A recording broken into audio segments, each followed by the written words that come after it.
ప్రజలు తమ right. Okay బాలకోటే గారు. Okay okay right. రామకృష్ణ గారు నమస్తే. రామకృష్ణ గారు, ఇప్పుడు ఈసారి కాంగ్రెస్ పార్టీ రోల్ కూడా చాలా కీలకమైన పాత్ర అనుకోవాలి. ఎందుకంటే సరే గతంలో నామినల్ పాత్ర పోషించిన ఈసారి మాత్రం ఆవిడ షర్మిల గారు అధ్యక్షురాలు అవడం వల్ల కావచ్చు, లేకపోతే మారిన పరిస్థితుల వల్ల కావచ్చు, కాంగ్రెస్ పార్టీ తన ప్రభావాన్ని చూపుతోంది. అయితే ఇప్పుడు మీ పార్టీ లేదా మీ కూటమి పయనిస్తున్న ఈ పరిస్థితుల్లో ఈ సర్వేలు ఇవన్నీ చూస్తున్నప్పుడు ఇవి వాస్తవానికి దగ్గరగా ఉన్నాయా అనేది ఒక చర్చ. మీకేమనిపిస్తోంది? మీరు ఎలా అంచనా వేస్తున్నారు సిచ్యువేషన్ని? సార్ గుడ్ ఈవినింగ్ సార్, మీకు పనుల పత్రిక అట్లాగే ఏబిఎన్ ప్రేక్షకులకి.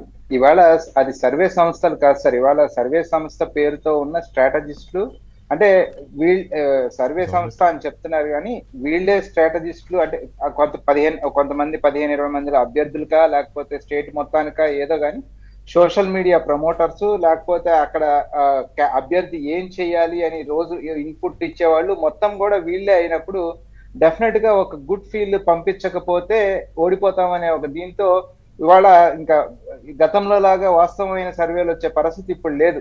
ఏది ఏమైనా ఆ స్ట్రాటజీ చేసే కంపెనీ ఏం చెప్తుందంటే నా అభ్యర్థి గెలుస్తున్నాడు అని మాట్లాడే పరిస్థితుల్లో ఇవాళ ఉన్నప్పుడు ఖచ్చితంగా వీటిని అయితే పెద్దగా కన్సిడర్ చేయాల్సిన అవసరం లేదు, నమ్మవలసిన అవసరం లేదు అని కూడా నా భావన.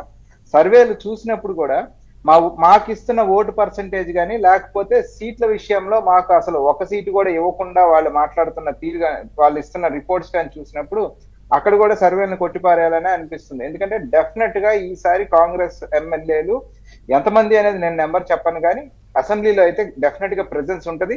మరీ ముఖ్యంగా నేను గ్రౌండ్ లో పనిచేస్తున్నది మడకసిరలో పనిచేస్తా ఉన్నా. మడకసిర ఈసారి కాంగ్రెస్ పార్టీ గెలిచి తీరుతుంది ఖచ్చితంగా.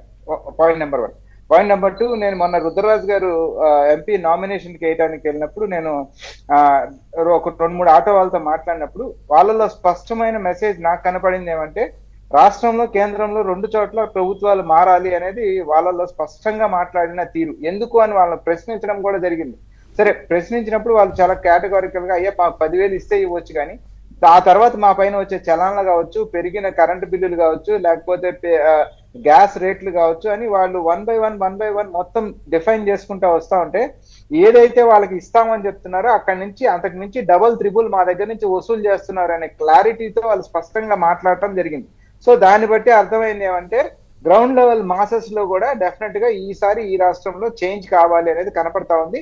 And at the same time మళ్ళీ వాళ్ళు అదే చెప్తా ఉన్నారు, కేంద్రంలో కూడా ఇదన్నిటికీ కారణం వాళ్లే కాబట్టి కేంద్ర భారతీయ జనతా పార్టీ నరేంద్ర మోడీ ప్రభుత్వం కాబట్టి కేంద్రంలో కూడా ఈసారి రాహుల్ గాంధీ గారు సార్ అంటే రామకృష్ణ గారు మిమ్మల్ని అంటే బ్రేక్ వేస్తున్నాను కాదు కానీ ఇవి ఎప్పుడు ఉండేవే. ఇక బీజేపీకి మీకు కమ్యూనిస్టులకి బీజేపీకి ఇవన్నీ రొటీన్ పోరాటాలు ఇవి. నేను అడుగుతున్నది ఆంధ్రప్రదేశ్లో ప్రజలు ఆలోచన విధానం కానీ క్షేత్రస్థాయి స్పందన కానీ ఎలా ఉంది అది నేను అడుగుతున్నది. నేను స్పష్టంగా చెప్తాను. నేను ఇప్పుడు 4-5 ఆటోల్లో ఎక్కి ఆటో డ్రైవర్లతో మాట్లాడినప్పుడు వాళ్ళు చెప్పినప్పుడు వాళ్ళు నాకు ఇచ్చిన వివరణ మీకు అది మీ ముందు ప్రజెంట్ చేస్తా ఉన్నా. అండ్ మోర్ ఓవర్ వాళ్ళు స్పష్టంగా చెప్తా ఉన్నారు, ఈ రాష్ట్రానికి ఒక రాజధాని అని చెప్పుకోవడానికి కూడా మనకు ఒక రాజధాని లేదు. సో అటువంటి పరిస్థితులు ఏమైంది, తర్వాత ప్రత్యేక హోదా తీసుకొస్తా అన్నాడు ఆ రోజు